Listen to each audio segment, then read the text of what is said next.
গৌরী সীতানাথ প্রেমানন্দে একবার হরি হরি বলো। নিতাই গৌরী সীতানাথ প্রেমানন্দে একবার হরি হরি বলো।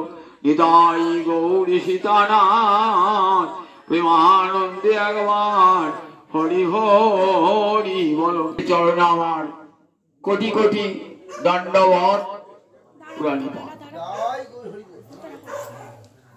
শ্রবণং কীর্তনং বিষ্ণু শরণং পাদ সেবনং অর্চনং বন্দনং দাস্যং সক্ষম আত্মনিবেদনং ইতি পুংসার পিতা বিষ্ণু ভক্তিস্য নবলক্ষণা। শ্রীমদ্ভাগবতের সপ্তম স্কন্ধে হিরণ্যকশিপুর প্রশ্নের উত্তরে ভক্ত প্রহ্লাদ বলছেন, পিতা, ভক্তির এই 9টি অঙ্গই হল সর্বশ্রেষ্ঠ শিক্ষা। শ্রবণং কীর্তনং বিষ্ণু শরণং পাদ সেবনং অর্চনং বন্দনং দাস্যং সক্ষম আত্মনিবেদন। এই 9টা ভক্তি অঙ্গ, যাজনের 9টা অঙ্গ। ভক্তি মহারানীর যেন 9টা অঙ্গ, একটা অঙ্গ স্পর্শ করলেই ভক্তি মহারানীর কৃপা হয়ে যায়। 9টা অঙ্গের মধ্যে প্রথম অঙ্গটার নামই হলো শ্রবণ। প্রথম শ্রবণ। এই একটা অঙ্গই যদি যাজন করেন, আর কিছু করতে হবে না, একটা অঙ্গ যাজন করে মহারাজ পরীক্ষিত গোবিন্দ পাদ পদ্ম লাভ করেছিলেন। মহারাজ পরীক্ষিত 7 দিন বসে বসে হরিকথা শ্রবণ করেছিলেন। তিনি আর অন্য কোন ভক্তি অঙ্গ যাজন করেছেন এমন কোন শাস্ত্রে নাই। শুধু 7 দিন তার মহারাজ পরীক্ষিতকে বলেছিলেন, আমাকে এমন সাধনের উপদেশ দান করুন যে সাধন করলে আমার 7 দিনে গোবিন্দ পাদ পদ্ম প্রাপ্তি ঘটবে। সুখদেব দেখুন, বিজ্ঞত সুখদেব দেখলেন একমাত্র হরিকথা যদি 7 দিন শ্রবণ করে তাহলে হরিপাদ পদ্ম লাভ করবে। আর অন্য কোন অঙ্গ যাজনের কথা বলেন নাই। কান পেতে বসে বসে 7 দিন হরিকথা শ্রবণ করেছেন। খগেন্দ্র ধ্বজ পাদ মূলম, গোবিন্দের চরণ কমল প্রাপ্ত হয়েছে। মাতৃগর্ভজাত দেহটা পুড়ে গেল, কিন্তু আর একটা দেহ তৈরি হলো, যে দেহটা দিয়ে গোবিন্দের সেবা হবে। মায়ের পেট থেকে পাওয়া যে পাঞ্চভৌতিক দেহ, এ দেহ দিয়ে তো গোবিন্দ সেবা হয় না। এই দেহটা চলে যাবে। ভক্তি অঙ্গ যাজন করতে করতে কি হয়, আর একটা দেহ তৈরি হয়ে যায়, ঠিক মাতৃগর্ভের সন্তানের মতো। সন্তানটি যেই 9 মাস 10 দিন হয়ে যায় আর মায়ের পেটে থাকে না, ঠিক তেমনি ভক্তি অঙ্গ যাজন করতে করতে যে দেহটা গোবিন্দ সেবার উপযোগী, সেই দেহটা এই দেহ থেকে বেরিয়ে চলে যায় গোবিন্দ পাদ পদ্মে। মহারাজ পরীক্ষিতের সেই দেহ চলে গেলেন গোবিন্দ চরণামূলী। তাই দেখুন, শুধুমাত্র শ্রবণ করার জন্য, আর তো কিছু করেন না। কীর্তন, সুখদেব শুধু কীর্তন করেছিলেন। 7 দিন হরিদ্বারে ব্রহ্মকুণ্ডের তীরে বসে মহারাজ পরীক্ষিতকে হরিকথা শ্রবণ করেছিলেন। সুখদেবের আর কোন ভক্তি অঙ্গ যাজনের কথা শোনা যায় না। তাতে সুখদেব সংসার সাগর পার হয়ে গেছিল। অর্চনং বন্দন শ্রবণং কীর্তনং বিষ্ণু শরণং। প্রহ্লাদ শুধুমাত্র শরণ, প্রহ্লাদ স্মরণে 24টি ঘন্টা গোবিন্দ চরণের স্মরণ ছাড়া তার কিছুই ছিল না। গোবিন্দের কাছে বর চেয়ে নিয়েছিলেন। কি বর চেয়ে নিয়েছিলেন? যা প্রীতি অবিবেকিনাং বিষয়েষু অনপায়িনী তামনুসরত স্বামী বিষয়াৎ না প্রসর্পত। বললেন, আমার যেন বিষয়ী ব্যক্তির যেমন 24 ঘন্টা বিষয় চিন্তা হয়, আমার মন যেন 24 ঘন্টা তোমার চরণকে স্মরণ করে। আর কোনো বর্ষা না। কত ভগবান কত কি দিতে চাইলেন, বললেন না, আমার মন যেন এক মুহূর্ত তোমার চরণের স্মরণ থেকে বিচ্যুত না হয়। প্রহ্লাদ স্মরণের দ্বারাই গোবিন্দ পাদ পদ্ম লাভ করেছেন। অর্চনা শোভনং কীর্তন বিষ্ণু স্মরণং পাদ সেবনং, চরণ সেবা কে করেছেন? লক্ষ্মী।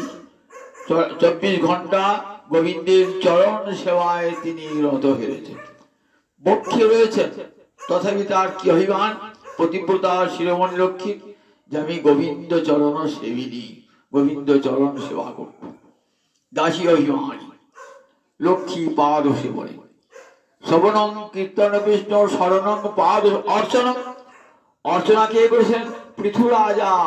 ভাগবতের 4th স্কন্ধে পৃথু রাজার কাহিনী আছে। সেই পৃথু রাজা বেন রাজার পুত্র। পৃথু রাজা, বেন রাজা বড় অত্যাচারী ছিল, অঙ্গরাজার পুত্র। তার পুত্র হয়েছিলেন এই পৃথু রাজা। সেই পৃথু রাজা পরম হরিভক্ত। পৃথু রাজা, সে হরিভক্ত পৃথু রাজা কেবল গোবিন্দের অর্চনায় এমন যজ্ঞ করেছেন, সেই যজ্ঞে ভগবান শ্রী হরি আবির্ভূত আর প্রাণ ভরে অর্চনা করেছিলেন গোবিন্দকে। আর সেই অর্চনা ফলেই পৃথু রাজার মুক্তি হয়েছিল। অর্চনা বন্দন, বন্দন মানে প্রণাম জানিয়ে। গোবিন্দকে একটা প্রণাম জানালেই সংসার সাগর পার হওয়া যায়। 10টা অশ্বমেধ যজ্ঞ করেও মুক্তি পাওয়া যায় না, কিন্তু একবার যদি কেউ গোবিন্দকে একটা প্রণাম জানায়, নমো ব্রহ্মণ্য দেবায় গো ব্রাহ্মণ হিতায় চ জগদ্ধিতায় শ্রীকৃষ্ণায় গোবিন্দায় নমো নমঃ, এই কৃষ্ণ প্রণামে নপুনর্ভবায়, আর তার পুনরায় মাতৃগর্ভের জন্ম হয় না। অক্রূর কি করেছিলেন? যে অক্রূর কৃষ্ণকে নিয়ে গেলেন মথুরায় কংসের আদেশে, সেই অক্রূর গোবিন্দকে অপূর্ব স্তুতি করেছেন। দেখবেন ভাগবতে যখন নিয়ে যাচ্ছেন তখন অপূর্ব স্তুতি করেছেন, বন্দনা করেছেন, প্রণাম জানিয়েছেন। অক্রূর বন্দনে। অর্চনং বন্দনং দাস্যং, দাস্যকে না কপিপতি অর্থাৎ হনুমান দাস্য সেবা করে ভগবানের চিরকালের জন্য তিনি ভগবানের দাস হয়েছে। না, আমি মুক্তি চাই না, আমি যুগে যুগে তোমার দাস হয়ে আসবো, আমাকে লোকে রাম দাস বলবে। হনুমান এই জগতের নাম মুক্তি প্রাপ্তি হয়েছেন, নিত্যকাল রামচন্দ্রের সেবা করছে। আর সখ্যে অর্জুন, সখ্য রাশি কে পেয়েছিলেন? অর্জুন ভগবানকে সখ্য রাশি বন্ধুত্বের দ্বারা ভগবানকে পেয়েছিলেন। আর সর্বস্ব আত্মনিবেদনে বলি মহারাজ সর্বস্ব দিয়েছেন গোবিন্দকে। জানেন তো বলি কাহিনী বলেছি, প্রহ্লাদের নাতি, প্রহ্লাদী পুত্র বিরোচন, বিরোচনের পুত্র বলি সর্বস্ব দান করেছিলেন গোবিন্দকে। তাহলে যখন যে কোনো একটা ভক্তি অঙ্গ যাজন করলেই, এক অঙ্গ সাধে কেহ সাধে বহু অঙ্গ, নিষ্ঠা হইলে উপজয়ে প্রেমেরও তরঙ্গ। এক অঙ্গ সাধে কেহ সাধে বহু অঙ্গ, একটা অঙ্গ সাধন করলে গোবিন্দ প্রাপ্তি হয়। আবার কেউ কেউ বহু অঙ্গ সাধন করে, যেমন মহারাজ অম্বরীশ চক্ষু দিয়ে কৃষ্ণ বিগ্রহ দর্শন করেছেন, কর্ণ দিয়ে হরিকথা শ্রবণ করেছেন, হস্ত দিয়ে হরি মন্দির মার্জনা করেছেন, চরণ দিয়ে ক্ষেত্রে গমন করেছেন, বাক্য দিয়ে গোবিন্দ গুণ বর্ণনা করেছেন। যেখানে গোবিন্দ ভক্ত এবং গোবিন্দ বিগ্রহ মাথাটা সেখানে নত করেছেন, ত্বকেতে গোবিন্দ ভক্তের চরণ ধরিয়া অঙ্গে স্পর্শ করেছেন। এমনি করে একাদশ ইন্দ্র দিয়ে গোবিন্দ সেবা করেছেন। এক অঙ্গ সাধে কেহ সাধে বহু অঙ্গ, নিষ্ঠা হইলে উপজয়ে প্রেমেরও তরঙ্গ।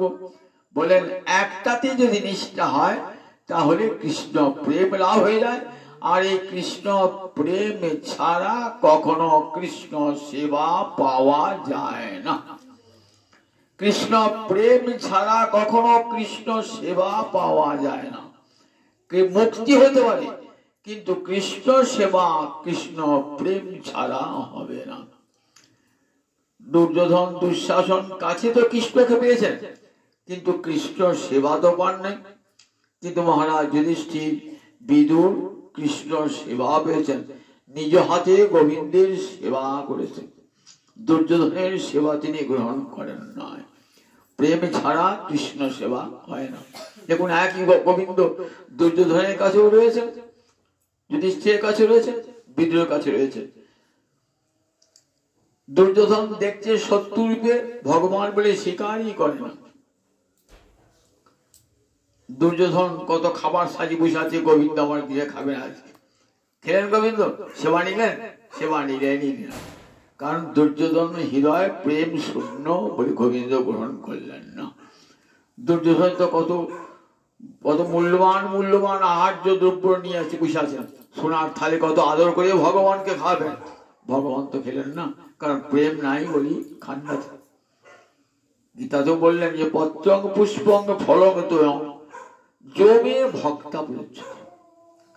পত্র, পুষ্প, ফল, জল যে আমাকে প্রেম ভরে দান করে, ভালোবেসে দেয়, ভক্তি মানেই ভালোবাসা। ভালোবেসে দিলে পরে আমি তার পত্র, পুষ্প, ফল, জল অস্নামি ভোজন করি। যারা জ্ঞানী, যারা যোগী, তারা বলে না না, ভগবানের অবতারও নাই, ভগবান খানও না, তাহলে ভগবানের উদ্দেশ্যে নিবেদন করা হবে, ভগবান গ্রহণ করেন না। কেউ কেউ বলেন ভগবান দৃষ্টি দিয়ে স্বীকার করেন। তাহলে অস্নামি বললেন যে ভগবানের সংস্কৃতির অধাতু অর্থ ভোজন করা, আর তো দ্বিতীয় কোনো অর্থ নাই। যদি দ্বিতীয় অর্থ তো স্বীকার করতাম যে হ্যাঁ ভগবান স্বীকার করেছেন, খান না।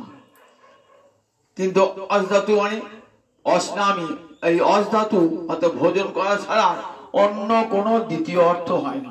সুতরাং ভগবান যে খান, জ্ঞানী বলছে বেশ স্বীকার করিলাম ভগবান খান।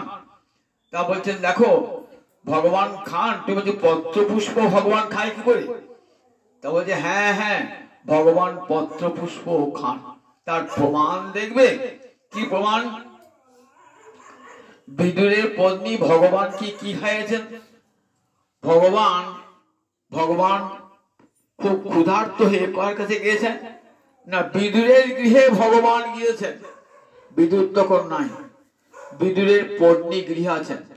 ক্ষুধার্ত ভগবানকে কি খাওয়াবেন? কিছুই তো ঘরে নাই, এক ছড়া কলা আছে। সেই কলা ঠিক এমন করে বসিয়ে বাৎসল্য প্রেমে আবিষ্ট হয়ে কি করেছেন, কলার খোসাটা গোবিন্দ বদনে তুলেছেন, শ্বাসটি পড়ে থাকছে। তা কলার শ্বাস খায় না খোসা খায়? বলছেন দেখো জ্ঞানী, গোবিন্দ যদি কলার খোসা খেতে পারে তাহলে পত্রপুষ্প খাবে না কেন? শেষে সিদ্ধান্ত করে দেখো ভগবান পত্রপুষ্প সবই খান, কিন্তু মনে রাখতে হবে একটু ভক্তি মিশিয়ে না দিলে কোনটাই গ্রহণ করেন না। ভগবান ভক্তি ভুকা। ভগবানকে যখন নিবেদন করেন, আমি অনেক অন্নাদি অন্ন করেছেন তো সব কত অন্ন ব্যঞ্জন, কিন্তু একটু ঘি না দেন তাহলে ভগবান গ্রহণ করবেন না। আসরিক অন্ন হয়ে যায়, একটু ঘি দিতেই হয় ভগবানকে। ঠিক তেমনি ভক্তি মিশিয়ে দেন না কেন, ভগবান তাই খাবেন। ভগবান তো উপচারের বশীভূত নন। বিদুরের খোসা যেমন তিনি খেয়েছেন, তেন জগন্নাথ মূর্তিতে রাশি রাশি আহার্য সম্ভার গ্রহণ করেছেন ভগবান। পত্রং তাই পত্রং ভক্তি ভুকা ভগবান। প্রেমেতে কৃষ্ণ সেবা হয়, প্রেম ছাড়া কৃষ্ণ সেবা হয় না। নৈমিষারণ্যে 60,000 ঋষির সভা, সেই সভাতে যজ্ঞ হচ্ছে একদিকে, আর একদিকে ঋষিরা বসেছেন। সম্মুখে কলিযুগ আসছে, জীবের মঙ্গলটা কি করে হবে তারই আলোচনা আরম্ভ হয়েছে। সেই অভ্যর্থনা সমিতি, তার সভাপতি হচ্ছেন সৌনক ঋষি, সুনক ঋষির পুত্র সৌনক ঋষি। চারি বেদে অভিজ্ঞ সুপণ্ডিত যারা যারা যজ্ঞ করছেন বা আসলে সেই সভায় এসেছেন, তা সকলেই কিন্তু বেদজ্ঞ পণ্ডিত, 60,000 বেদজ্ঞ পণ্ডিত।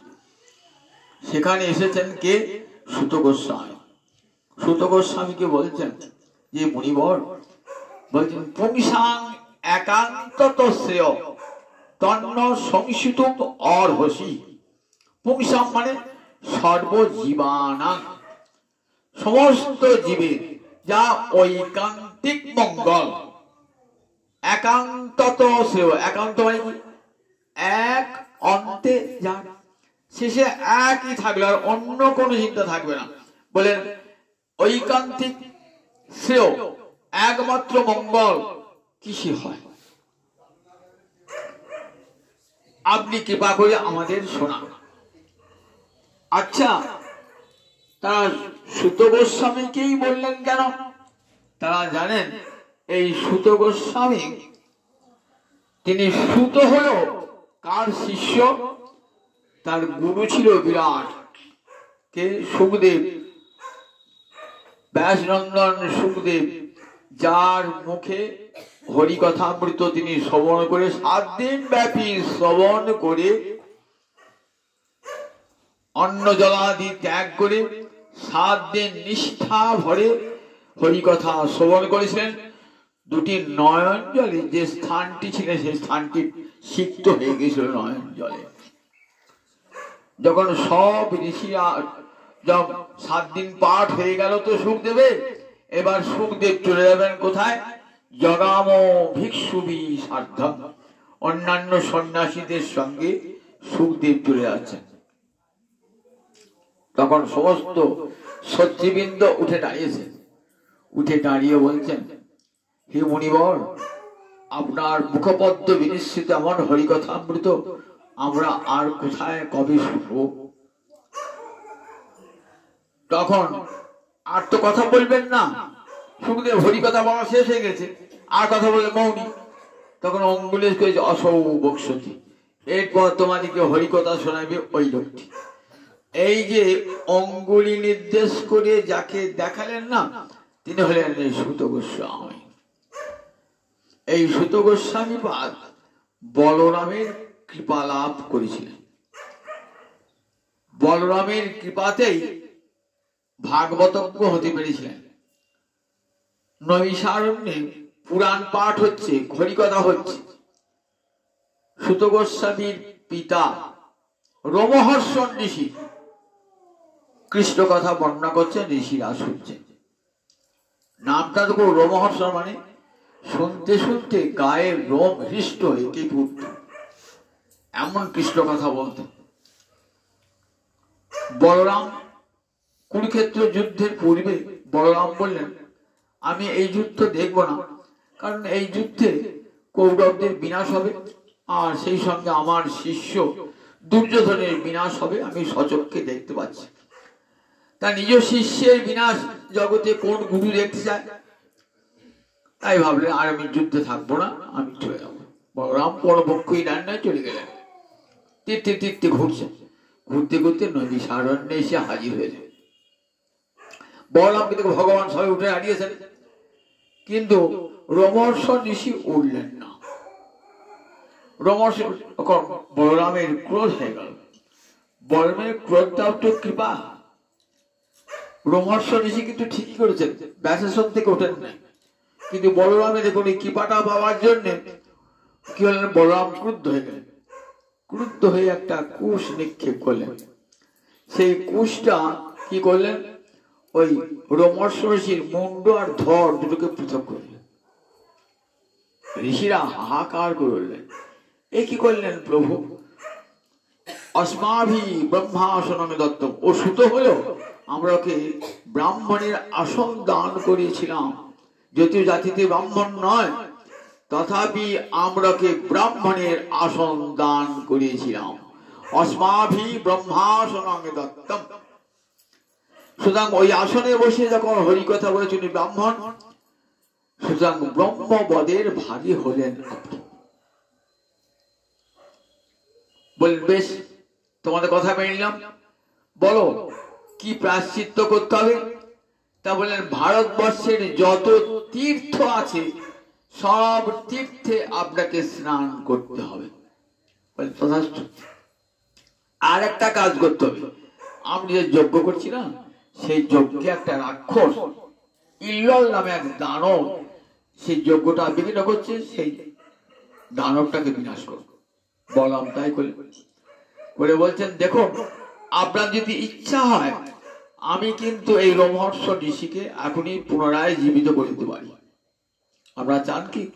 বলেন না প্রভু আপনার পরাক্রম সত্য হোক।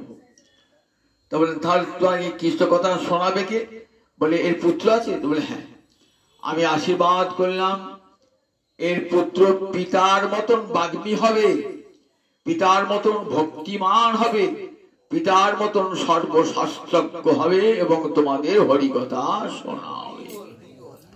সেই রোমহর্ষ ঋষির পুত্র উগ্র সভা হরিদ্বারে ব্রহ্মকুণ্ডের তীরে কান দুটি খাড়া করে 7 দিন অন্ন জলাদি ত্যাগ করে, আহার বিশ্রামাদি ত্যাগ করে হরিকথা শ্রবণ করছেন, ঠিক সুখ শ্রোতার মতো সমস্ত কথা যেন ধরে নিয়ে এসছেন। আজ তাকেই বসালেন ঋষিরা। জানেন যে সুত গোস্বামীর মতো এমন ঋষি আর পাবো না, যিনি সাক্ষাৎ সুখের শিষ্য, শুধু শিষ্য নয় গুরুর কত কৃপা লাভ করেছেন, যে গুরুদেব বলেছেন এই ব্যক্তি এরপর তোমাদের হরিকথা শোনাবে। শুধু শাস্ত্র জ্ঞান থাকলেই হয় না, যদি গুরু কৃপা না থাকে তাহলে শাস্ত্র জ্ঞান ফলবান হয় না, শাস্ত্র জ্ঞান ফল দান করে না যদি গুরু কৃপা না থাকে। সেই গুরু কৃপা লাভ করে সর্বশাস্ত্র জানেন, এটা ঋষিরা জানেন যে গুরু কৃপা যেমন লাভ হয়েছে এবং শাস্ত্র পারদর্শিতা লাভ করেছে। তাই সৌনক ঋষি পরম আদর করে বসালেন, বসে বলছেন আমরা তো অন্য কোনো কথা শুনবো না, কারণ অন্য কোনো কথা শোনা মানে পরমায়ু ক্ষয় করা, অপব্যয় করা। এমন সুন্দর পরমায়ু ভগবান দিয়েছেন, মানব দেহ 100 বছর বাঁচবে, তার বেশি বাঁচবে না। সেই পরমায়ুটা যেন এক মুহূর্ত নষ্ট না হয়, এক মুহূর্ত যেন পরমায়ু আমাদের নষ্ট না হয়। কাজে আমরা হরি কথা আর হরি ভক্তির কথা ছাড়া অন্য কোনো কথা শুনবো না। জগতের আর যত কথা সে সমস্ত কথা বৃথা, একমাত্র হরি কথা ছাড়া প্রাণ বলে হরি কথা বললাম আমাদের শোনান। আমরা সুত গোস্বামী পাদ হরি কথা শোনাতে বলেছেন। প্রথমেই বললেন পুংসাম একান্তত শ্রেয় তন্ন সমিষ্টুম অর্হসি। সমস্ত জীবের যা ঐকান্তিক মঙ্গল, অর্থাৎ এমন ধর্মের কথা বলুন যে ধর্ম অনুসরণ করলে বা অনুশীলন করলে জীবের চিরকালের জন্য মুক্তি হয়ে যায়, সংসার সাগর পার হয়ে যায় এবং ভগবত সেবা লাভ করতে পারে। তাই এমন ঐকান্তিক মঙ্গল যে ধর্ম দান করতে পারে সেই ধর্মের কথা বলুন। সুত গোস্বামী পাদ বলছেন, শোনো ঋষিগণ, সেই ধর্মের কথাই তো আমি শুনে এসেছি। আমি আমার গুরুর মুখে যা শুনেছি সেইটাই আমি আজ আপনাদের কাছে বলবো। আমার নিজস্ব কোনো বক্তব্য নাই, আমার গুরু মুখে শোনা সেই কথাই আপনাদের কাছে শোনাবো। সুখের মুখে শোনা যে বচন, সেটাই সুত গোস্বামী আমাদের শোনালেন। শুনুন, জীবের ঐকান্তিক মঙ্গল কিসে হয়?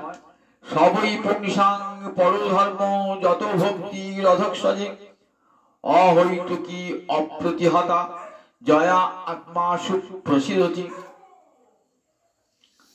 শুনুন ঋষিগণ, সবই পুংসাং, বই একটা অভ্যাস, মানে নিশ্চিত ভাবে বলছেন কথাগুলি, যেমন এমন ভাবে বলছেন কোনো সন্দেহিত নয়, একবার নিশ্চিত ভাবে সবই পুংসাং পরধর্ম, সেটাই জীবের সর্বশ্রেষ্ঠ ধর্ম।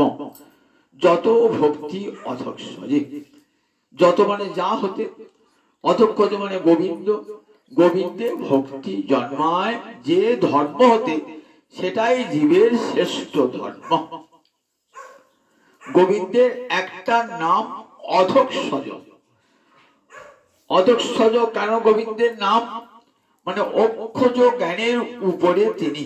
অক্ষজ মানে অক্ষ মানে ইন্দ্রিয়, অক্ষজ জ্ঞান মানে ইন্দ্রিয়জাত জ্ঞান। আমাদের 5টা জ্ঞানেন্দ্রিয় আছে। চোখ একটা ইন্দ্রিয়, চোখ কিসের জ্ঞান দেয়? রূপের জ্ঞান দেয়। কান একটা ইন্দ্রিয়, শব্দের জ্ঞান দেয়। নাসিকা ঘ্রাণের জ্ঞান দেয়। জিহ্বা রসের জ্ঞান দেয়। ত্বক স্পর্শের জ্ঞান দেয়। বলেন এই 5টা জ্ঞানেন্দ্রিয় দিয়ে ভগবানকে জানা যায় না, ভগবানকে জানা যায় না। ভগবান এই অক্ষজ জ্ঞানের অতীত। শাস্ত্র বলেন দেখো, ন তত্র চক্ষু গচ্ছতি ন বাক ন মনঃ। সেখানে চক্ষু যায় না, সেখানে মন যায় না, সেখানে বাক্য যায় না। চক্ষুষা ন পশ্যতি, এই চক্ষু দিয়ে ভগবানকে কখনো দেখা যায় না। মনসা ন মনুতে, মনের দ্বারাও তাকে স্মরণ করা যায় না, মনন করা যায় না। যদ বাচা অনভ্যুদিতং, বাক্যের দ্বারাও যাকে প্রকাশ করা যায় না। যেন বাক অভ্যুদতে, তারই শক্তিতে আমি কথা বলছি, অথচ সেই কথা দিয়ে তাকে বলবার ক্ষমতা আমার নাই। যদ বাচা অনভ্যুদিতং যেন বাক অভ্যুদতে, যার শক্তিতে আমি কথা বলছি, সেই বাক্য দিয়েও তাকে বর্ণনা করা যায় না। বলে তাই গোবিন্দ সমস্ত অক্ষজ জ্ঞানের উপরে। তাই গোবিন্দ একটা নাম অধঃসজ। যত ভক্তি অধঃসজ। পৃথিবীতে ধর্ম তো অনেক আছে, দান ধর্ম আছে, যাগযজ্ঞ আছে, ঘরে ঘরে আমরা সবাই কিছু না কিছু পুজো অর্চনা, দেব দেবীর অর্চনা তো করি, এগুলো ধর্ম নাম। বলছে এই ধর্ম কি করে না, জাগতিক মঙ্গল এনে দেয়, আপনার ইহ জগতের মঙ্গল আনবে।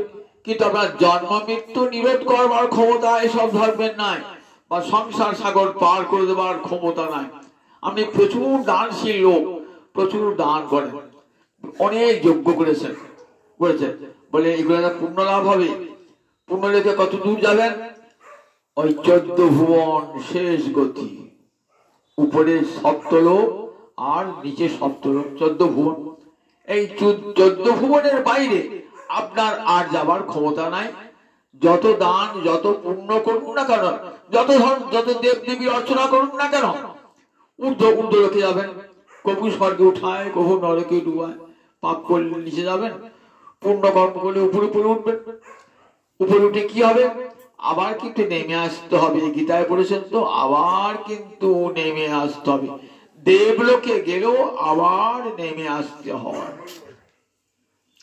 কোথায় গেলে আসতে হয় না? গীতা কি বলেছে? যদ গত্বা ন নিবর্তন্তে তদ্ধাম পরমং। গীতাটি ভালো করে পড়লে সব উত্তরগুলো পাওয়া যায়। যদ গত্বা ন নিবর্তন্তে, যেখানে গিয়ে আর মায়ের পেটে কোনো দিন আসতে হবে না। সব জ্বালার নিবৃত্তি, সব জ্বালা শেষ হয়ে যাবে। সেটাই আমার পরম ধাম।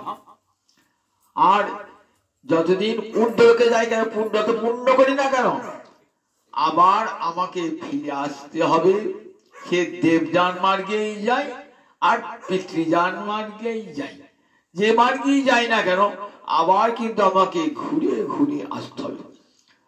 তাহলে দেবতারা যে দেবলোকে আছে, বলে ওরা পুণ্য করেছে বলে কি করছে না, পুণ্য করেছে সুখ ভোগ করছে। পুণ্যের ফল তো সুখ ভোগ, পাপের ফল দুঃখ ভোগ, পুণ্যের ফল সুখ ভোগ। আপনি দান করেছেন, তাই পরে জন্মে আবার ধনী ঘরে আবার জন্ম হবে, আবার দান করবেন প্রচুর, আবার দান করলেন আবার জন্ম হবে। কিন্তু সংসারে ক্লেশ, যতই দান ভোগ আমাকে করতেই হবে। আপনি দান করেছেন বলে আপনার কোনো রোগ হবে না তা তো নয়, আপনার কোনো অমঙ্গল কোন দিক চাইবেন তা তো নয়। বলেন এই যে সাংসারিক অমঙ্গল অকল্যাণ দেহের বা মনের পীড়া, সেখান থেকে তো মুক্তি করে নিয়ে পাবেন না। কারণ সংসারে থাকতে গেলে যা যা দুঃখ ভোগ করতে হয় সবই ভোগ করতে হবে। দান, কোটি কোটি দান ধর্ম পুণ্য কর্ম করলেও করতে হবে। পুণ্যের ফলে আপনি কোথায় যাবেন? 14 ভুবনের কাছে ঘোরাঘুরি একবার দেখেন। পাড়া গায়ে ওই গরু বাছুর সব চড়াতে আসে তো, এমন করে যে লোকের ভুঁয়ে ধান ফান না খায় তাহলে খড় দেবে তো, তাহলে বিরাট মাঠ আছে তো, 14 হাতের মধ্যে কোনো ধান শস্য নাই, 14 হাত একটা দড়া লাগিয়ে দিল। এইবার সেই 14 হাতের মধ্যে ওই গরুটা বাছুরটা বা গরুটা 14 হাতের মধ্যে যেটুকু ঘাস আছে খাবে, ওটা ছিঁড়ে কিন্তু পরে জমিতে ধান খেতে পাবে না।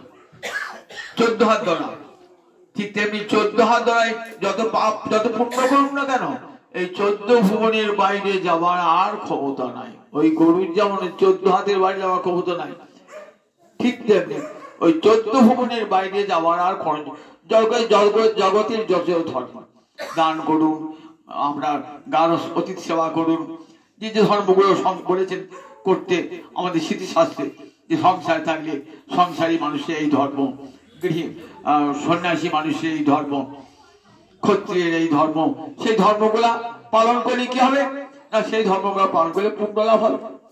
ধর্ম করে সে ব্যর্থ হবে না, পূর্ণ হবে। কিন্তু আমি চাই এমন ধর্ম, যে ধর্ম অনুসরণ করবে আর আমাকে জঠর যন্ত্রণা, মাতৃ গর্ভের জঠর যন্ত্রণা ভোগ করতে হবে না, এবং কৃষ্ণ প্রেমানন্দে আমি সে আনন্দে বিভোর হয়ে থাকবো, আর কোন প্রকার নিরানন্দ আমাকে জীবনকে স্পর্শ করতে পারবে না। সেই ধর্মের কথা শুনতে চাইছে ঋষিরা, জানেন নাকি? ঋষিরা বেদ পড়েছে, ধর্মের কথা জানেন না? তা বলছেন আমরা এমন ধর্মের কথা বলুন যে ধর্ম অনুসরণ করলে পরে জীবের পরম মঙ্গল সাধিত হবে। সবই পুংসাং পর ধর্ম যত ভক্তি অদক্ষালী। বলেন শোনো ঋষিগণ, বলেন গোবিন্দে ভক্তি জন্মাবে এমন যে ধর্ম, সেই ধর্মই জগতের পর ধর্ম। তাহলে ধর্ম আর পরধর্মের পার্থক্য দেখুন। জগতে আমরা যে করি, দেব দেবী অর্চনা করি, যাগযজ্ঞ করি, দান, অহিংসা, এগুলো সব ধর্ম, এর দ্বারা পুণ্য লাভ হয়, কিন্তু কখনো গোবিন্দ চরণের সেবা লাভ হয় না। তাহলে গোবিন্দ চরণের সেবা লাভই মানুষের জীবনে একমাত্র লক্ষ্য, ঐকান্তিক শ্লোক। তা বলেন সেটা কখন হবে? বলেন যার দ্বারা গোবিন্দের ভক্তি জন্মায়। সবই পুংসাং পর ধর্ম যত ভক্তি। সেই ভক্তির দুটো বিশেষণ দিলেন, অহৈতুকী অপ্রতিহতা জয়া আত্মা সুপ্রসিদ্ধতি। সেই ধর্মটা কেমন না বলেন অহৈতুকী, ধর্মে যেন কোনো হেতু না থাকে। ভগবানকে ভালোবাসছি, তার সঙ্গে যদি হেতু মেশাই, কারণ মেশাই, এই জগতে ভালোবাসা দেখুন না কেন, একজন টাকা পয়সার লোক আছে, আমি তার টাকে খুব ভালোবাসি, সেই লোকটা জানলে কারো ভালোবাসে জানেন, আমার কাছে রোজ সাহায্য পায় তো, আর্থিক সাহায্য পায় তো, সেটা ভালোবাসছে। যেদিন আর টাকা দিতে পারবেন না, সেদিন আপনার দিকে ফিরেও তাকাবে না। তাহলে ভালোবাসাটা স্বার্থ ভিত্তিক হয়েছিল। আমি হয়তো উপকার করেছেন তার, সেই জন্য সেই উপকারের শোধ দেওয়ার জন্য আমরা প্রত্যুপকার করছি। তাহলে জগতের যত এই ভালোবাসাটা দেখুন, এই জগতের ভালোবাসাটাই কেমন মিথ্যা হয়ে যায়, মিথ্যা হয়ে যায়। যে লোকটা রোজ আমার কাছে আসছিল গো, আর আসছে না, কাজটা ফুরিয়ে গেছে তো আর আসছে না, কাজের বেলায় কাজ ফুরিয়ে পাজি আর টাকা করবেন। তাহলে দেখুন জগতের ভালোবাসায় যদি স্বার্থ যুক্ত হয়, তাহলে সেই ভালোবাসা কেমন মাটি হয়ে যায়, মিথ্যা হয়ে যায়। ভগবান কিন্তু বুঝতে পারেন যে আমাকে ভালোবাসছে কি জন্যে না, আমি তো সর্বকর্ম ফল দান করতে পারি। আমার যদি কেউ চায় অর্থ দাও, ধন দাও, দৌলত দাও, দিয়ে দেবো। যদি কেউ মুক্তি চায় মুক্তি দিয়ে দেবো, যদি কেউ ইন্দ্রপদ চায়, ব্রহ্মপদ চায়, দিয়ে দেবো। সেই আমাকে ভজে তো। তারপরে এক শ্রেণীর লোক আমার কাছে কিছু পাওয়ার জন্য ভজনা করে, তারা কি চায়, ধন চায়, দৌলত চায়। বলেন জানেন গোবিন্দকে ভজন না করে পাওয়া যাবে না বলে তারা করে। বলেন তারা এই জগতের সম্পদ নিয়ে মাতাল হয়ে থাকছে। তা বলেন যে ধর্ম অনুসরণ করলে পারে, বলেন ভগবানের সেবা পাওয়া যায়, গোবিন্দের সেবা পাওয়া যায়। জগতে যত ভালো ধর্ম সব স্বার্থ যুক্ত, গোবিন্দ সেবার উপযুক্ত ধর্ম না। যে ধর্মে বলে অহৈতুক হেতু থাকবে না। গোবিন্দ তোমাকে ভালোবাসি কেন না, ভালোবাসার জন্য ভালোবাসি, তোমার কাছে কিছুই চাই না আমরা, তোমার কাছে কোনো প্রার্থনা নাই। গোপীরা কৃষ্ণের কাছে কিছু চেয়েছিলেন? কোনো কিছুই চান নাই গোপীর কাছে। গোপীরা গোবিন্দের কাছে গোপী পর্যায়ে যেতে হবে না, গোপীরা তো কৃষ্ণের নিত্য সিদ্ধা সেবিকা। কিন্তু দেখুন এই প্রহ্লাদ, ধ্রুব, দেখুন প্রহ্লাদকে যখন ভগবান বললেন, প্রহ্লাদ আমার জন্য তুমি কত কষ্ট ভোগ করেছো, তোমার পিতা তোমাকে সাপের মুখে ফেলেছে, হাতির মুখে ফেলেছে, সমুদ্রের জলে ভাসিয়ে দিয়েছে, মাটির নিচে পুঁতে দিয়েছে, বিষ খাইয়েছে, আগুনে পুড়িয়ে মারবার চেষ্টা করেছে, তথাপি তুমি আমাকে ভুলো নাই, তাই তুমি কি নেবে বলো?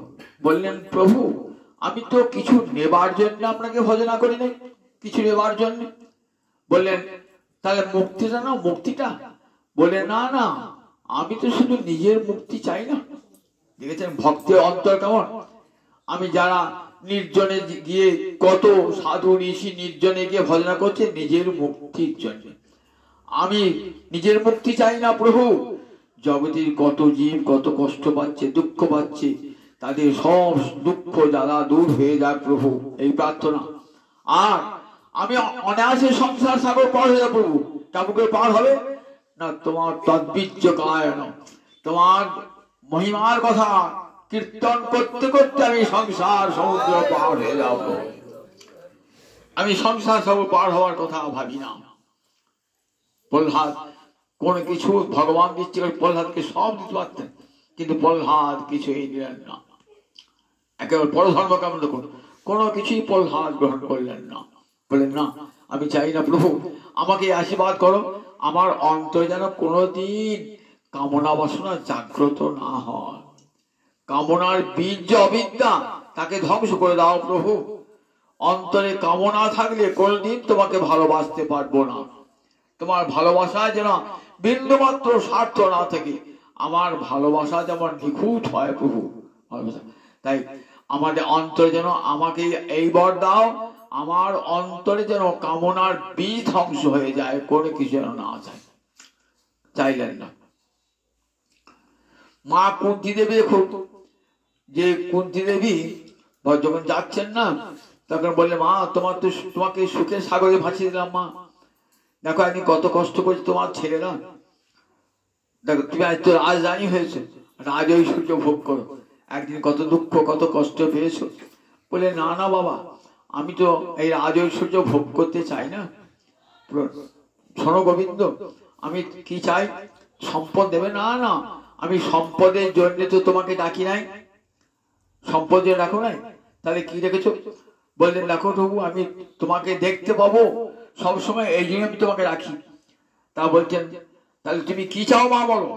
তুমি সম্পদ দেবে না? বলে, সম্পদ দিয়েছে তোমার করুণার দান, সে আমার ছেলে যুধিষ্ঠির ভোগ করুক। আমি কি চাই? বিপদ সন্তুতা শাশ্বত তত্র তত্র জগৎগুরু।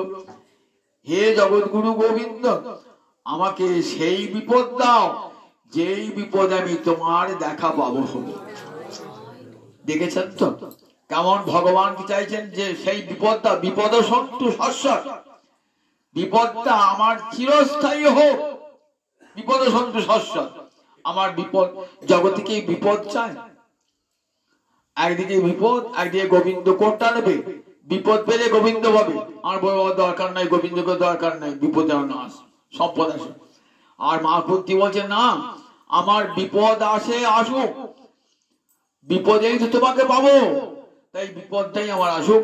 বিপদ সত্যতা শাশ্বত তত্র তত্র জগৎগুরু। দেখুন পরধর্ম কাকে বলে, দেখুন আগে ভালো করে দেখুন। আমরা জগৎ থেকে পরধর্ম চাই, এই পরধর্ম বাবরে বাবা, বিপদ আসবে দরকার নেই বাবা, সম্পত্তি আসুক, টাকা হোক, বাড়ি হোক, ঘর হোক, ভগবান না আসে না আসবে, ভগবান চেয়ে তো বাবু। আর মা কুন্তি কি বলছেন? বিপদ সত্যতা শাশ্বত তত্র তত্র জগৎগুরু। আমার সেই বিপদে যেন আমার বারে বারে আসে, যে বিপদে তোমার দেখা পাবো হরি, সেই বিপদে যেন আমার বারে বারে আসে, যে বিপদে তোমার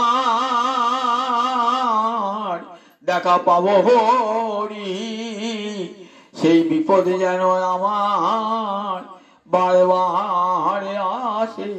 আমি সম্পদ চাহি না প্রভু, সেই বিপদে যেন আমার বারে বারে আসে। আমার বিপদ চিরস্থায়ী হোক, বারবার আসুন, কারণ বিপদে তোমার দর্শন পাবো তো। আর সম্পদ পেয়ে তুমি যদি হারাতে হয়, সেই সম্পদ তুচ্ছ, আমি সেই সম্পদ চাই না, সেই সম্পদ চাই না। যে সম্পদ আমাকে কৃষ্ণ ভোজ দেবে না, সেই সম্পদ আমি চাই না। গোবিন্দ শোনো বাবা, তুমি তোমার সন্তান তুল, তোমার আমার কি প্রার্থনা জানো? দেখো আমার মনের একটা অংশ কোথায় রয়েছে? আমার ছেলেদের উপর ভালোবাসা রয়েছে, 5 ছেলের উপর ভালোবাসা রয়েছে। আমার একটা ভালোবাসা আমার পিতার সঙ্গে সম্পর্ক যাদবপুরে ভালোবাসা রয়েছে, পাণ্ডবকুলে ভালোবাসা রয়েছে।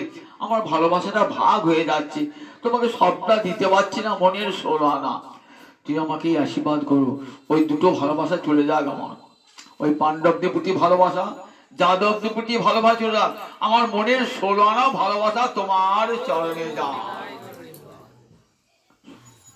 আমার ছেলের প্রতি ভালোবাসা চাই না।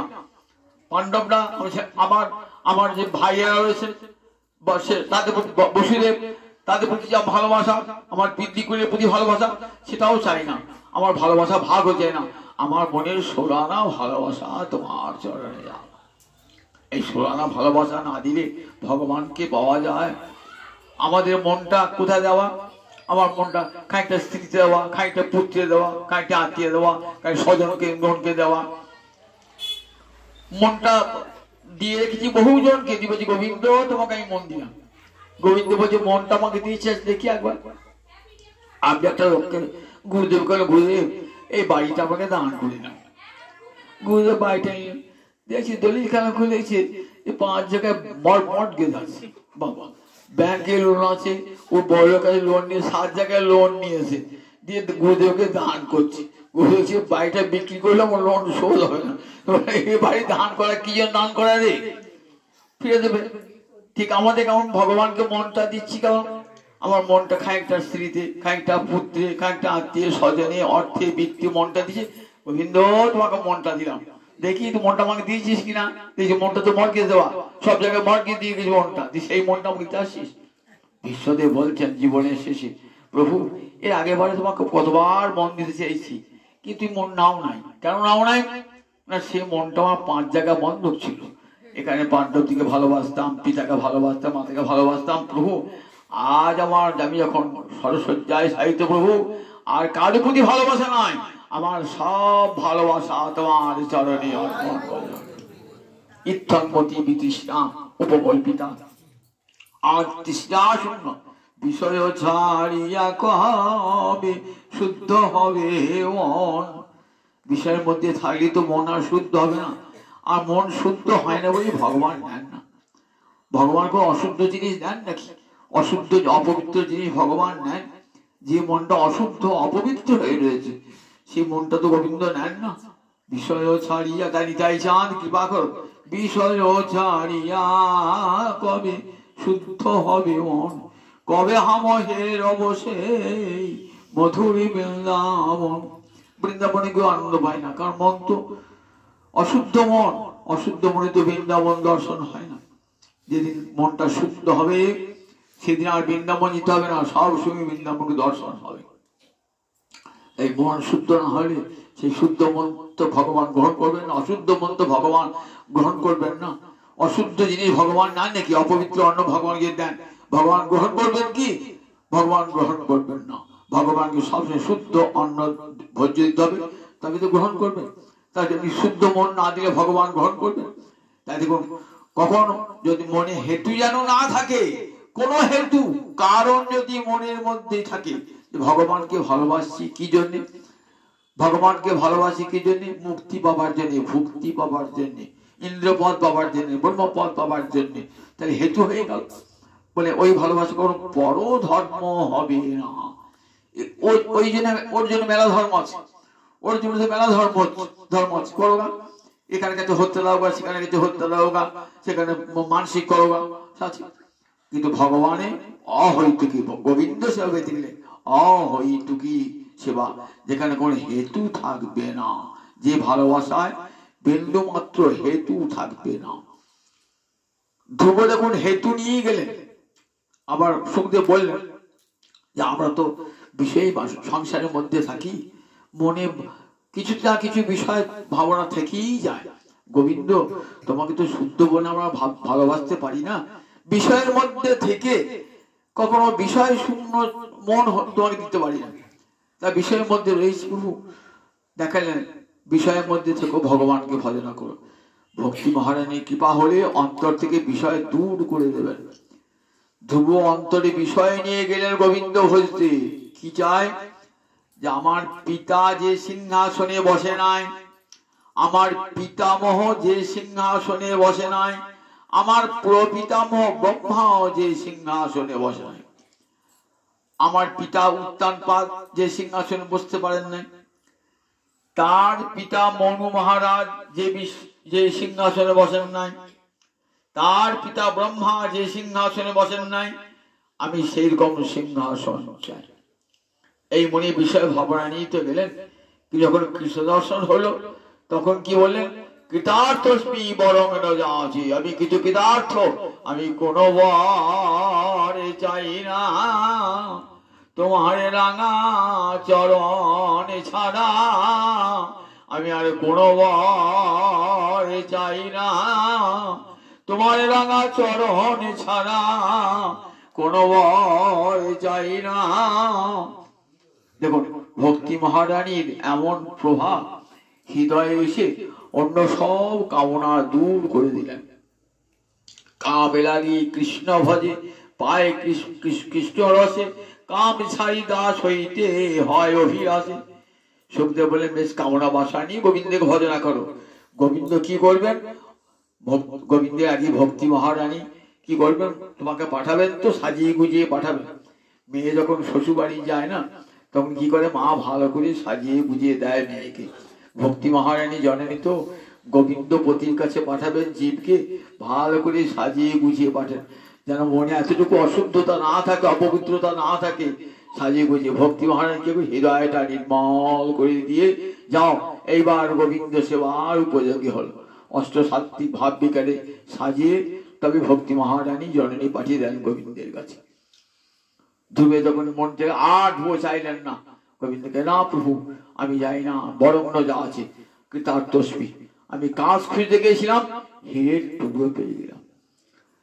তা দেখুন ধ্রুব বলুন, প্রহ্লাদ বলুন, মহারাজ অম্বরীশ এত সপ্তদ্বীপা পৃথিবীর অধিপতি, কিন্তু গোবিন্দের কাছে কি প্রার্থনা? কামঞ্চ দাসী, হে গোবিন্দ আমি যেন আবার পরজন্মে তোমার দাস হতে পারি প্রভু, তোমার সেবা যেন কখনো ভুলি না, তোমার সেবা যেন ভুলি না, জনমে জনমে আমি তোমার সেবা যেন ভুলি না, আমার যে কুলে জনমে হোক না কেন তোমার সেবা যেন ভুলি না, ওই চরণে যেন মতি থাকে। মিথিলার কবি বিদ্যাপতি বলছেন, কি এ মানুষ পশু পাখি কুলে জনমিয়ে, অথবা কীট পতঙ্গে করম বিপাকে গতাগতি পুন পুন মতি রহুতুয়া পদ সঙ্গে। আমার কর্মফলের জন্যে আমি যে কোনো জনিতে জন্মাই কেন, পশু হই, পাখি হই, কীট হই, পতঙ্গ হই, তার জন্য আমার কোনো দুঃখ নাই প্রভু। আমি তো কর্মফলে পাওনা পাবো, যেমন কর্ম করে এসেছি তেমনি ফল আমাকে পেতেই হবে, এটাই শাস্ত্রের বিধান, সেটি লঙ্ঘন করবার ক্ষমতা কারও নাই। প্রভু তার জন্য আমার কোনো দুঃখ নাই প্রভু, কিন্তু একটা প্রার্থনা তোমার কাছে, আমি কি হই, কীট হই, একটা প্রার্থনা, মতি রহুতুয়া পদ সঙ্গে, আমার মতি যেন থাকে, আমার যে কুলে জনম হোক না কেন আমার মতি যেন থাকে, আমি চণ্ডালী হই আর পশু পাখি কীট পতঙ্গই হই প্রভু, আমার একটা প্রার্থনা যেন তোমার চরণ কোমরে যেন মতি থাকে প্রভু, এই প্রার্থনা হল। তাই দেখুন মহারাজ অম্বরীশ কি বলেন, কামঞ্চ দাস্যে, প্রভু আমার রাজৈশ্বর্যের জন্য তোমাকে ভজনা করছি না, আমার যেন উত্তম শ্লোক জনাশ্রয়রতি, তোমার ভক্তে যেন ভালোবাসা থাকে, আর তোমার যেন দাস হয়ে থাকতে পারি, তোমার সেবা করতে পারি। উত্তম শ্লোক জনাশ্রয়রতি, ভক্তকে ভালো না বাসলে ভগবানকে পাওয়া যায় না, তো তাই শিখে দিলেন উত্তম শ্লোক জনাশ্রয়রতি। আমার সব ভালোবাসা আত্মীয় স্বজন নয়, তোমার যারা ভক্ত, তোমাকে যারা ভালোবাসে, তোমার কথায় যারা মত্ত হয়েছে, তাদেরকে যেন প্রাণ ভরে ভালোবাসতে পারি, আর সেই সঙ্গে যেন তোমার দাসী আমার রতি হয়, দাস হয়ে যান। হনুমান দেখুন কপিপতি দাসী, হনুমানকে রামচন্দ্র বললেন, দেখো হনুমান, তুমি কত করে আমার সেবা করেছো, তোমার সেবার তুলনা হয় না, কত ভাবে সেবা করেছো। তুমি শ্রীলঙ্কা সমুদ্র পার হয়ে চলে গেলে সীতামায়ের কাছে, সেখান থেকে আমার খবর এনে দিলে, বললেন চলো সীতামা, তোমাকে আমি পিঠে চাপিয়ে নিয়ে যাবো সীতাকে মাকে। কত বিপদ থেকে সীতা আমাকে একটু সান্ত্বনা দিয়েছিল সীতামাকে। আবার আমার কাছে সে সংবাদটা দিয়েছ, আবার যখন যুদ্ধ লেগেছে আমার জন্য তুমি লঙ্কা পুড়িয়েছো বা অনেক সেনাকে হত্যা করেছো, সেখানে গিয়ে শত্রু পুড়িতে গিয়ে কত দুঃখ ভোগ করেছো আমার জন্য, তোমার লেজে আগুন ধরিয়ে দিয়েছে, দেখো তুমি এত কষ্ট দুঃখ ভোগ করেছো, অগ্নিদগ্ধ হয়েছো, তথাপি তো আমাকে ভুলো নাই। আবার দেখো তোমার সঙ্গে যখন যুদ্ধ হয়, তখন রাবণ তো রথে চড়ে যুদ্ধ করছে, বলে আহা আমার প্রভু মাটিতে দাঁড়িয়ে যুদ্ধ করছে আর রাবণ রথে চড়ে। কি করলেন, নিজের দেহটাকে একবারে ওই রাবণের রথের চেয়ে বড় করলেন। প্রভু আমার কাঁধে যাবো, আমার দেহটা রথ, আমার দেহটার উপর তুমি চেপে যুদ্ধ করো, যত অস্ত্র রাবণে না সব আমার দেহে লাগুক, প্রভু তোমার দেহে যেন এতটুকু ক্ষতে না হয়, আমি সহ্য করতে পারবো না প্রভু। চোখা চোখা বাণ রাবণ নিক্ষেপ করছেন, সব এসে কোথায় পড়ছে, রথটাকে আগে তো ঘায়ল করতে চান প্রতিপক্ষ রাজা, রথ থেকে পড়ে যাবে, রথটা ভেঙে গেলে পড়ে যাবে, তাই রথ রাবণ তো রথ হয়েছে, রাবণের গায়ে সেই বাণগুলো লাগছে, একের পর বাণ, রক্ত বার হচ্ছে, তবু রাবণ টলছে না। রাবণ ভাবছে আমি টলি তাহলে রামচন্দ্র পড়ে যাবেন তো প্রভু। তাই কেমন সেবা, এত সেবা করেছেন, তো চরম সেবা করেছেন। হনুমান কত কষ্ট করেছে, হনুমান তুমি কি নেবে বলো হনুমান। সবাই অযোধ্যায় এসেছেন, রামচন্দ্র আবার রাজা হয়েছেন, খুব অযোধ্যায় পরম আনন্দ সবারই, তো যে যা চাইছেন তাকে তাই দিচ্ছেন, কল্পতরু হয়েছেন, সবাইকে দেবেন কল্পতরু রামচন্দ্র।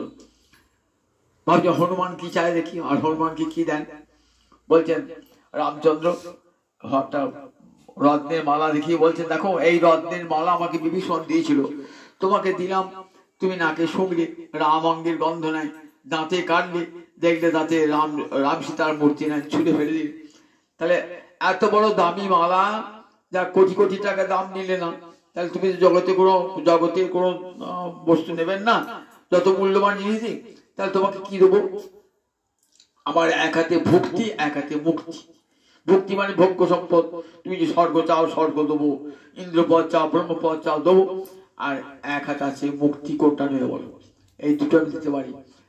বলে প্রভু আমার মুক্তিটা কি জিনিস, বলে মুক্তি তোমাকে আর মায়ের পেটে আসতে হবে না, আর সংসার ভোগ করতে হবে না, আর ভববন্ধন তোমার থাকবে না, ভববন্ধনের ক্লেশ। বললে তোমার সেবা পাবো, বলে না, আমার মুক্তিতে আমার সেবা পাওয়া যায় না, তুমি আমার অঙ্গে বিলীন হয়ে যাবে।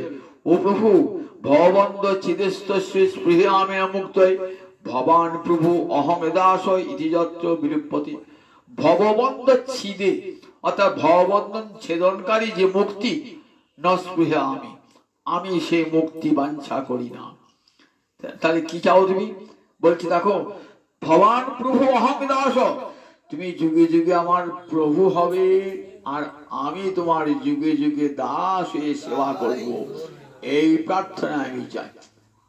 নিলেন না, কারণ দেখুন অহৈতুকী কেমন, দেখুন হেতু বিহীনা, ভগবানকে ভালোবাসছেন, কিছুই নেবেন না ভগবানকে ভালোবাসার জন্য ভালোবাসেন, যে ভগবানকে জানি বুদ্ধিমান, আমি সব পাবো। একটা লোক কোটি টাকার মালিক, কোটি টাকার মালিক, আমি তার কাছে বল 10,000 টাকা দেবো, 5,000 টাকা দাও, কি দিচ্ছেন, আপনি বুদ্ধিমান, টাকা চাইবো কেন, আমি বলবো লোকটাকে আপনি আমার হন, আমি আর কাছে টাকা পয়সা কিছু চাই না, তাহলে আর আপনার অভাব থাকবে? আপনি তার লোক হয়ে যান আর আপনার অভাব থাকবে? আর বোকা লোক তার কি যায় ভগবানের কাছে চায়, এই দাও আমাকে মুক্তি দাও মুক্তি দাও। আর বুদ্ধিমান লোক বলে কিচ্ছু চাই না প্রভু, আমি যেন তোমার কাছে কাছে থাকতে পারি সব সময়। সে জানে যে রাজার কাছে থাকলে আমার আর কোনো অভাব থাকবে না। তাই শ্রীহরি ভজে সে বুদ্ধিমান জন, হরি ভজন করে বুদ্ধিমান জনেরা, জানে গোবিন্দ সেবা করলে সব পাবো ভক্তি মুক্তি, তার জন্য পৃথক চিন্তা করতে হয় না আর চাইতেও হয় না। তাই বলে দেখো ভক্তি অহৈতুকী যে ভক্তিটা হবে, পরধর্ম কাকে বলে? যেখানে অহৈতুকী ভক্তি, যেখানে আর হেতু থাকবে না।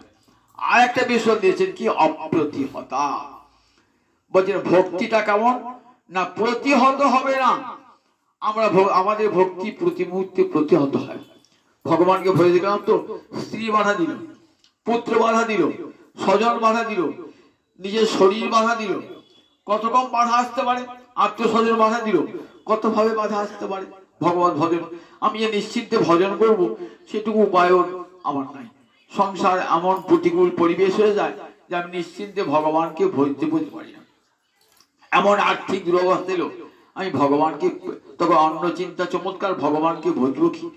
এমন কঠিন রোগ এলো যে আমি ভগবানকে ভজতে পারছি না, প্রতিমূর্তি একবার হাসপাতাল একবার বাড়ি করছি। তাহলে এগুলো সব প্রতিবন্ধক, এগুলো ভগবত ভজনের প্রতিবন্ধক, এগুলো প্রতিহত করে দেয়। আমার হাতে স্ত্রী কি স্বামী কি পুত্র এরা ভগবত সেবার প্রতিবন্ধক হয়ে রইল। তাহলে আমার ভক্তি প্রতিহত হয়ে যাচ্ছে, প্রতি মুহূর্তে ভগবানকে যাচ্ছে না। যখন আমার ভক্তিটা হবে অপ্রতিহত, যত রোগ আসা আমি মৃত্যুকে বরণ করবো, তবু গোবিন্দ ভজন থেকে এক মুহূর্ত সরে আসবো না। মৃত্যু তোমাকে ভয় দেখাচ্ছ, দাও মৃত্যু তো হবে, তার জন্য কি ভয় দেখাচ্ছে বলুন? আমার আত্মীয় স্বজন যদি আমার ভজনের বিরুদ্ধে করে, আমি তোমাদেরকে ত্যাগ করতে প্রস্তুত।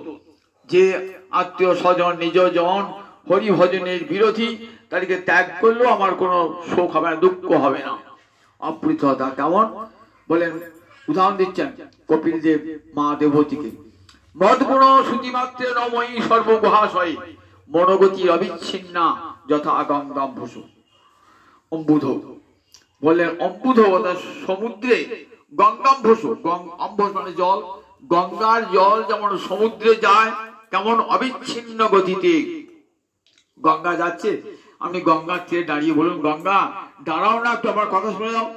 গঙ্গা বলবে আমার দাঁড়াবার সময় নাই। কোথায় যাচ্ছ তুমি? আমি পতি সঙ্গমে। কে তোমার পতি? সমুদ্র আমার পতি। যতক্ষণ পর্যন্ত সমুদ্রে না যাচ্ছি ততক্ষণ আমার শান্তি নাই। প্রবল বেগে যদি কেউ গঙ্গাকে বাধা দেয়, অন্য পথ দিয়ে গঙ্গা চলে যাবে।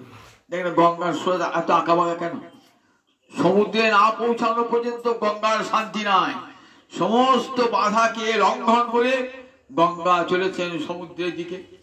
আমার মনের গতি যখন এরকম হবে, জগতে যত বাধা আসুক, দেহের বাধা, মনের বাধা, সংসারে বাধা, যত বাধা আসুক কেন, সমস্ত বাধাকে ছিন্ন করে গোবিন্দ চরণ সমুদ্রে যখন মনে যাবে, তখন সেটা হবে অপ্রতিহতা।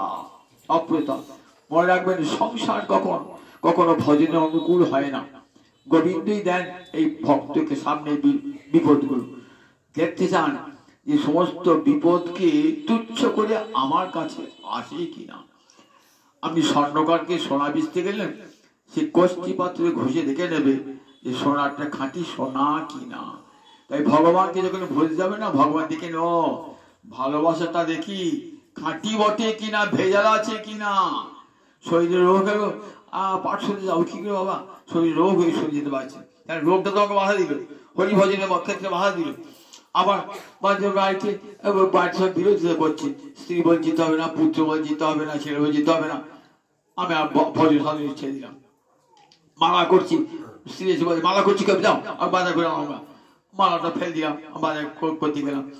এমনি করে দেখুন অনেকের সংসারে এরকম প্রতিবন্ধকতা দেখা দেয়। কৃষ্ণ ভজন করতে গিয়ে হয় ছেলে নয়, বউ নয়, আত্মীয় স্বজন নয়, দেহের পীড়া, কোনো না কিছু আছে, সংসার বন্ধন, সংসার আপনার প্রতিবন্ধকতা সৃষ্টি করবে। যখন সমস্ত প্রতিবন্ধকতা যদি হরিভক্তির প্রবল হয়, মনের অনুরাগ যদি প্রবল হয়, তাহলে সব বন্ধন, সব প্রতিবন্ধকতা, সব প্রতিকূলতাকে তুচ্ছ করে মনে ওই গঙ্গার মতন গতি যখন গোবিন্দ চরণ সমুদ্রে যাবে, তখন সেই ভক্তিটা হবে অপ্রতিহতা। তখন গোবিন্দ দেখবেন এই ভক্তি কোনো ভেজাল নাই। ব্রাহ্মণ পত্নীগণ, গোপীগণ সমস্ত বাধা তুচ্ছ করে গোবিন্দ চরণ প্রান্তে পৌঁছালেন। সব বাধা তুচ্ছ করে গোপীরা বিনা বাধায় ভগবানকে ভজন করতে পেরেছিলেন। কত বাধা তাদের সামনে এসেছে, সমস্ত বাধাকে তুচ্ছ করে গোবিন্দ চরণ আভিমুখে তারা গমন করেছে, জগৎকে দেখাবার জন্য। দেখো, সংসার কখনো কৃষ্ণ ভজনে অনুকূল হয় না। সংসার মানেই সেখানে কত শত শত বাধা আসবে। সব বাধাকে তুচ্ছ করে গোবিন্দ চরণের দিকে মুক্তি করো যদি নিজের মঙ্গল কল্যাণ চাও। এখানে শুধু গোসাই তাই বললেন, সবই পুংসাং পরধর্ম যত ভক্তি রথক সজে অহৈতুকী অপ্রীততা জয় আত্মা সুপ্রসিদ্ধ। যে ভক্তিতে কোনো হেতু থাকবে না এবং যে ভক্তি হবে অপ্রতিহত। আর এই ভক্তি হেলে হৃদয় কেমন হয়? সুপ্রসিদ্ধতি। শুধু প্রসিদ্ধতি নয়, জ্ঞানে তো চিত্ত প্রসন্ন হয়, আবার ভক্তিতেও চিত্ত প্রসন্ন হয়। পার্থক্য কি? একটি সুপ্রসর্গ লাগিয়ে দিয়েছেন। ভক্তিতে সুপ্রসন্ন হয়, জ্ঞানে চিত্ত নির্মল হয়, আর ভক্তিতে চিত্ত সুনির্মল হয়। আপনি একটা বাড়ি কিনেছেন, তো বাড়িটা ভালো করে রং জং করে গেলেন, কিন্তু এখন বাড়িটা শুদ্ধ হয় না। কেন? যতক্ষণ গঙ্গা জল না ছেটাচ্ছেন তখন তোমার শুদ্ধ হলো না। এই গঙ্গা জল ছেটালেন, বাড়িটা শুদ্ধ হয়ে গেল। তেমনি যখন ভক্তি গঙ্গা জল হৃদয়ে গেল, তখন চিত্ত নির্মল হয়ে গেল, তখন আত্মা সুপ্রসন্ন হয়ে গেল। এই যে সুনির্মলা হরিভক্তি, এই সুনির্মলা হরিভক্তি আমার মহাপ্রভুর গান। বলে দেখো, ভাগবত শোনো, শুনলে বুঝতে পারবে ধর্ম কি বস্তু, পরম ধর্ম কি বস্তু। যতক্ষণ কেউ ভাগবত শোনে নাই, ততক্ষণ পর্যন্ত পরম ধর্মের কথা জানে না। জগতে অন্যান্য ধর্মের কথা শুনছেন, ষষ্ঠী পুজো, লক্ষ্মী পুজো, ঘরে ঘরে হয় দান ধর্ম, অহিংসা ধর্ম, এসব ধর্ম তো দান ধর্ম, ব্রহ্মচর্য ধর্ম ঘরে ঘরে রয়েছে। কিন্তু সত্যিকারে পরম ধর্ম, ভগবানকে ভজনের ধর্ম, সে ধর্ম কোটিতে গুটি, কোটিতে গুটি। বলেন সেই ধর্মের কথাই ভাগবত বলতে এসেছেন। বলেন হরি কথা শোনো, ভাগবত শোনো, শুনলে বুঝতে পারবে ধর্মটা কি, পরম ধর্ম কাকে বলে। যে পরম ধর্ম অনুসরণ করলে পরে ভগবত সেবা প্রাপ্তি ঘটে। এই বলেন এই পরম ধর্মের কথাই শ্রীমদ ভাগবত বলতে এসেছেন, অন্য কোন ধর্মের কথা নয়, পরম ধর্মের কথাই ভগবান বলতে এসেছেন। সেই পরম আমার মহাপ্রভু বলেন, ভক্ত সঙ্গে বসে গিয়ে ভাগবতী কথা শ্রবণ করো। শ্রবণ করলে ভক্ত সঙ্গ লাভ হলে ভাগবতী কথার শ্রবণ হবে। যেখানে ভক্ত 5 জন, সেখানে ভক্ত তো ভগবানের কথা ছাড়া অন্য কথা শুনতে চান না। ভক্ত সঙ্গে বসে ভাগবতী কথা শ্রবণ করলে চিত্ত নির্মল হবে এবং পরম ধর্মের সন্ধান পেয়ে মানব জীবন ধন্য হয়ে যাবে। জানি